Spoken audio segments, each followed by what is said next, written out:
starting by intent filter. And inside this intent filter, I need to start with the action, Android name. And here I need to specify Android.intent.action.airplane mode. The intent filter element is an XML configuration element used in the Android manifest.xml file to specify the types of intents, broadcasts, activities, services, and etc. that a component, for example, an activity, service, or a broadcast receiver is willing to respond to. It helps define the conditions under which a component can be invoked or matched. And this is the root element, intent filter, and here the action. Action specifies the action or event that the component can respond to.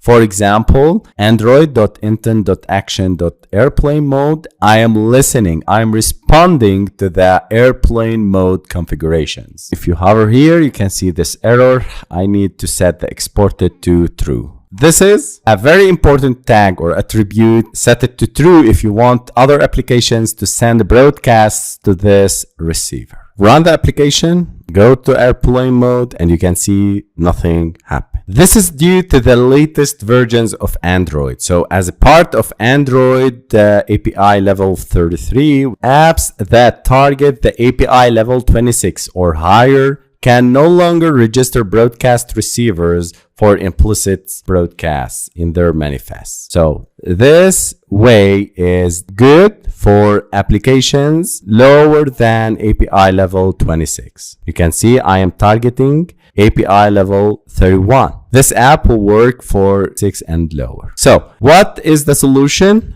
The solution is to go to the Android main activity, register your broadcast receivers in the activities. So here I need to start by creating intent filter, and we talked about intent filter. And here I'm specifying Android.intent.action.airplane mode. Then I need to start with airplane mode, broadcast receiver BR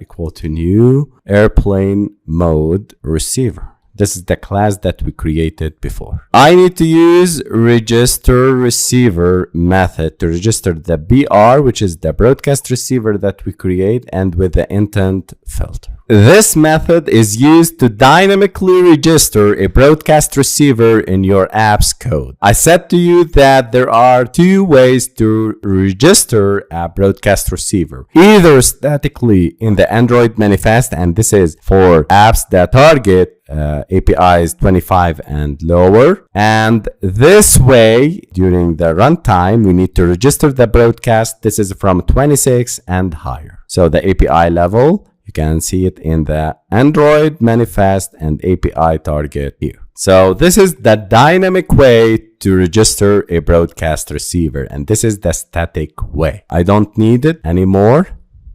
And here we go. This is our application. Go airplane mode, and you can see this is a toast message telling us that it is on. Go click on it, again on, and you can see the toast message is on. So this is how to register dynamically the broadcast receiver in Android, and how to create the app that uses broadcast receivers.